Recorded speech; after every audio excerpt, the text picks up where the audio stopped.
আসসালামু আলাইকুম রহমতুল্লাহ গাইস, আশা করি সবাই ভালো আছেন। এটা হচ্ছে আমাদের দোকান, এখানে আমি কাজ করি। আমি এখন বর্তমানে সৌদি আরবে আছি। আর এই যে দেখা যাইতেছে, এটা হচ্ছে আমাদের সাথে কাজ করে আমাদের সৌদি। এখন আমার ডিউটি শেষ। তো আমাদের এখানে সব কিছুই পাওয়া যায়। সৌদিরা এখানে আসে, সব ধরনের আইটেম আছে এখানে। তো এখন ডিউটি শেষ, আপনাদেরকে একটু বাইরে দেখাই। এটা হচ্ছে সৌদির রাস্তা, দেখেন একদমই গাড়ি ঘোড়া নাই, খুব অল্প গাড়ি থাকে। আর বিশেষ করে দিনের বেলা সৌদিরা একটু কম বের হয়। তো এখন রুমের দিকে যাব।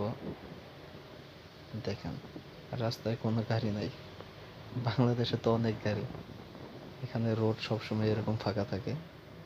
এই যে সাইডে যে দোকানটা আছে এটা আমাদের। তো এখন রুমের দিকে যাইতেছি।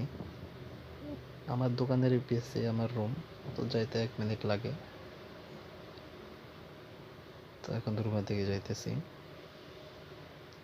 তো এতক্ষণ আমি রুমে ছিলাম। তো এখন আজান দিয়ে দিছে, তো আমি নামাজে যাইতেছি। আর ওই যে সামনে দেখা যাইতেছে মসজিদ।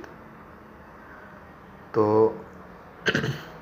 এখন মসজিদে যাব, নামাজ পড়বো জোহরের। আমাদের এখানে এখন দুপুর। আর বিশেষ করে সৌদি আরবে সকাল দুপুর যদি টাইম না দেখেন বোঝা যাইব না। সকাল থেকেই এত পরিমাণ রোদ থাকে। আর বিশেষ করে এখন শীত, তো রোদটা ওইভাবে গায়ে লাগে না।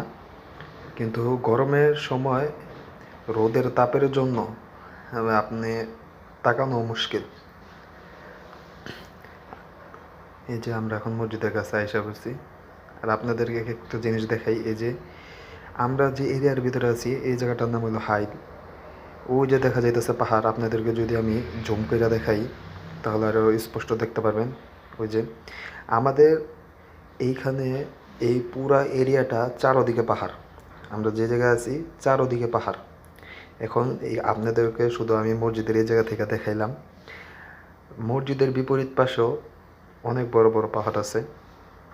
তো আর মসজিদের সাথে একটা মাঠ আছে, যেখানে সৌদির বাচ্চারা খেলাধুলা করে বিকালবেলা। বিশেষ করে বিকালের আগে আসে না, কারণ এত পরিমাণে রোদ থাকে। তারা এই সময় মাদ্রাসা থাকে সম্ভবত। যে এই সাইড দিয়েও পাহাড় আছে, যদিও আমার ক্যামেরায় দেখা যাইতেছে না। তো এটা হচ্ছে বাচ্চাদের খেলার জন্য।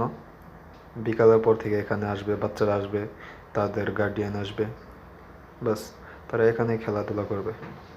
এই যে এটা মসজিদ, এখানে আমি সবসময় নামাজ পড়ার জন্য আসি। এখনও নামাজ পড়ার জন্য আসছি। তো গাইস, সবাই চ্যানেলটাকে সাবস্ক্রাইব করবেন, লাইক করবেন, কমেন্ট করবেন, ইনশাল্লাহ পাশে থাকবেন।